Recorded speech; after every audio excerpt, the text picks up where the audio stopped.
નમસ્કાર મિત્રો, જય શ્રી કૃષ્ણ, જય માતાજી. સ્વાગત છે ફરી એક વખત આપનું આપણી યુટ્યુબ ચેનલ ભક્તિ કીર્તન સંગ્રહમાં. મિત્રો, આજના આ વિડીયોમાં આપણે નવરાત્રિના પાંચમા દિવસે શક્તિનું પાંચમું સ્વરૂપ એટલે કે સ્કંદ માતા વિશે વાત કરીશું. તેમનો મંત્ર, સ્તુતિ, પ્રાર્થના, કથા સાંભળીશું તથા સ્તોત્ર પાઠ કરીશું. તો અંત સુધી મારી સાથે જોડાયેલા રહેજો.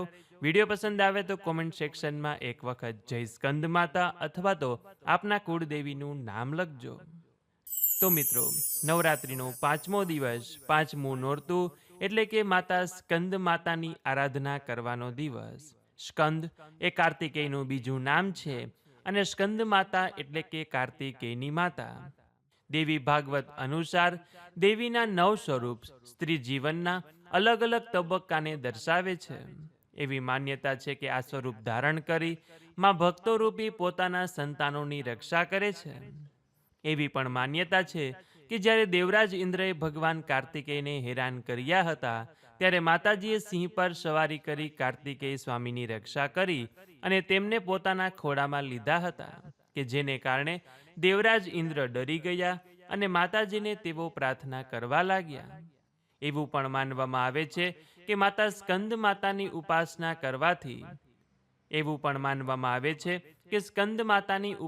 કરવાથી તે ભક્તને સંતાન પ્રાપ્તિની મનોકામના પણ પૂર્ણ થાય છે.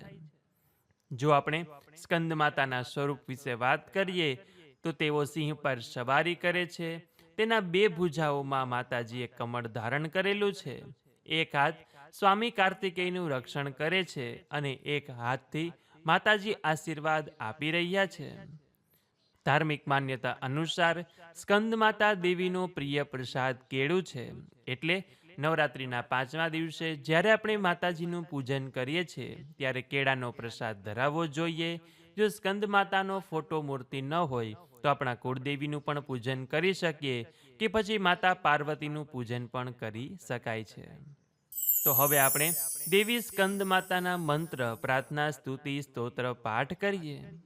તો સૌ પ્રથમ દેવી સ્કંદ માતાનો મંત્ર છે ઓમ દેવી સ્કંદ માત્રે નમઃ.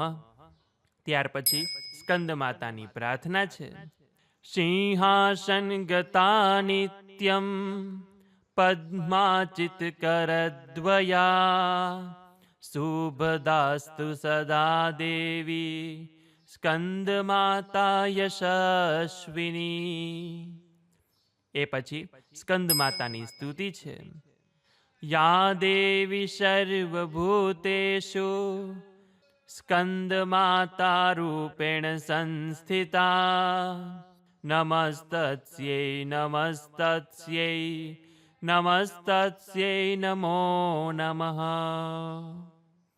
એ પછી સ્કંદ માતાનો ધ્યાન મંત્ર છે વંદે વાંછિત કામાર્થે ચંદ્રાર્ધકૃત શેખરામ સિંહરૂઢા ચતુર્ભુજા સ્કંદ માતા યશસ્વિનીમ ધવલવર્ણા વિશુદ્ધ ચક્રસ્થિતોમ પંચમ દુર્ગા ત્રિનેત્રામ અભય પદ્મયુગ્મકરા દક્ષિણ ઉરુપુત્ર ધરામ ભજેમ પટાંબર પરિધાનમ મૃદુહાસ્યા નાનાલંકાર ભૂષિતામ મંજીરહાર કેયુર કિંકિણી રત્નકુંડલધારિણીમ પ્રફુલ્લવંદના પલ્લવાધરામ કાંતકપોલાં પિન્પયોધરામ કમનિયાં લાવણ્યાં ચારુ ત્રિવલિનિતંબનીમ.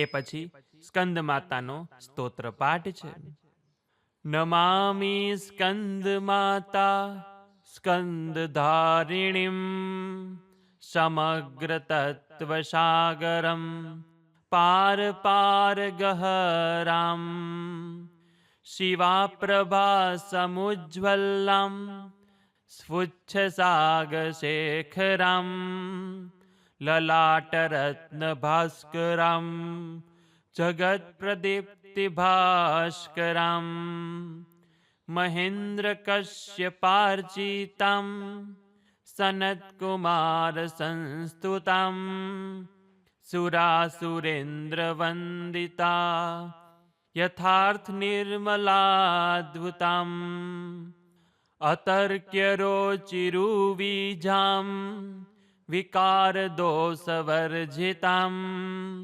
मुमुक्षुभिर्विचिन्तितं विशेषतत्त्वमुचितं नानालङ्कारभूषितं मृगेन्द्रवाहनाग्रजं सुशुद्धतत्त्वतोषणं त्रिवेदमार्भूषणं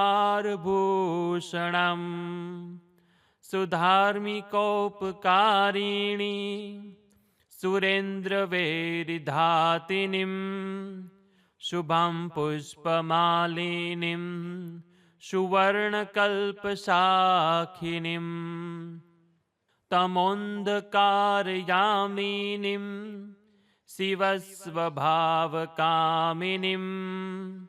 सहस्रसूर्यराजिकां धनज्जयोग्रकारिकां सुशुद्धकालकन्दला शुभ्रुगवृन्दमज्जुलां प्रजायिनी प्रजावती नमामि मातरं सतीं स्वकर्मकारणे गतिं हरिप्रयाच पार्वतीम् अनन्तशक्तिकान्तिदां यशोऽर्थभुक्तिमुक्तिदां पुनः पुनर्जगद्दितां नमाम्यहं सुरार्चितां जयेश्वरी त्रिलोचने प्रसीद देवी पाहि माम्। એ પછી સ્કંદ માતાનો કવચ પાઠ છે.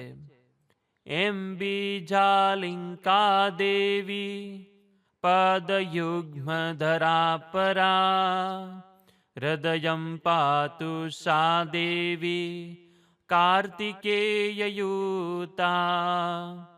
શ્રીરીં હું એમ દેવી પર્વસ્યા પાતુ સર્વદા सर्वांगमें सदा पातु स्कंदमाता पुत्रप्रदा वाणवाणमुते हुं फट् बीज समन्विता उत्तरस्य तथाग्रे च वारुणे नैऋते अवतु इन्द्राणि भैरवी चैवा सीतांगी च संहारिणी सर्वदा पातु मां देवी चान्यान्यासु हिदिक्षुवे।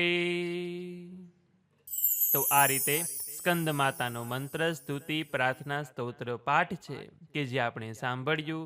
હવે આપણે દેવી માતાની કથા સાંભળીએ. તો દંતકથા અનુસાર તારકાસુર નામનો એક રાક્ષસ હતો કે જેણે તપસ્યા કરી ભગવાન બ્રહ્મા પાસેથી અમર તત્વનું વરદાન મેળવ્યું હતું. પણ બ્રહ્માજીએ કહ્યું કે જે કોઈ આ દુનિયામાં આવ્યું છે એકના એક દિવસ જવું જ પડશે. એટલે બ્રહ્માજીની વાત સાંભળી તારકાસુરે વરદાન માગ્યું કે ફક્ત ભગવાન શિવનો પુત્ર જ તેમને મારી શકે છે. કે જે પછી તારકાસુરે ચારે બાજુ અરાજકતા મચાવી દીધી. ધીમે ધીમે તેનો ભય ઘણો વધતો ગયો, પણ તારકાસુરને કોઈ મારી શક્યું નહીં, કારણ કે તેમનો અંત ભગવાન શિવના પુત્ર કાર્તિકેયના હાથે શક્ય બન્યો હતો. પછી દેવતાઓની વિનંતી પર ભગવાન શિવે ભૌતિક રૂપ ધારણ કર્યું અને માતા પાર્વતી સાથે લગ્ન કર્યા. અને ત્યારબાદ પાર્વતીએ તેમના પુત્ર સ્કંદ એટલે કે કાર્તિકેયને યુદ્ધ માટે તાલીમ આપવા માટે સ્કંદ માતાનું રૂપ ધારણ કર્યું. અને સ્કંદ માતા પાસેથી યુદ્ધની તાલીમ લીધા પછી કાર્તિકેયે તારકાસુરનો વધ કર્યો. તો બોલીએ સ્કંદ માત કી જય, કુળદેવી માત કી જય. તો મિત્રો, આજે આપણે સાંભળ્યું નવરાત્રિના પાંચમા દિવસે શક્તિના પાંચમા સ્વરૂપનું પૂજન કરવામાં આવતું એવા દેવી સ્કંદ માતાનો મંત્ર સ્તુતિ સ્તોત્ર પાઠ તો હવે પછીના નેક્સ્ટ વિડીયોમાં એટલે કે નવરાત્રિના છઠ્ઠા દિવસે શક્તિનું છઠ્ઠું સ્વરૂપ દેવી કાત્યાયની માતાનો મંત્ર સ્તુતિ પ્રાર્થના સ્તોત્ર પાઠ સાંભળીશું. તો આશા રાખીએ છીએ કે આપ સૌ લોકો અમારી સાથે સાંભળશો. તો આ વિડીયો પસંદ આવ્યો હોય તો લાઈક કરી તમારા મિત્રોને મોકલી, અમારી ચેનલમાં નવા હોય તો સબસ્ક્રાઇબ કરવાનું ભૂલતા નહીં કે જેથી આવનાર અવનવા વિડીયો આપને મળતા રહે. તો આ સાથે હવે મને રજા આપો, મળીશું ફરીથી એક નવા વિડીયોમાં. ત્યાં સુધી આપ સૌ લોકોને અમારી ચેનલના જય શ્રી કૃષ્ણ. ધન્યવાદ. મારી સાથે જોડાઈ રહેવા બદલ, મને સાંભળવા બદલ આપ સૌ લોકોનો ખૂબ ખૂબ આભાર.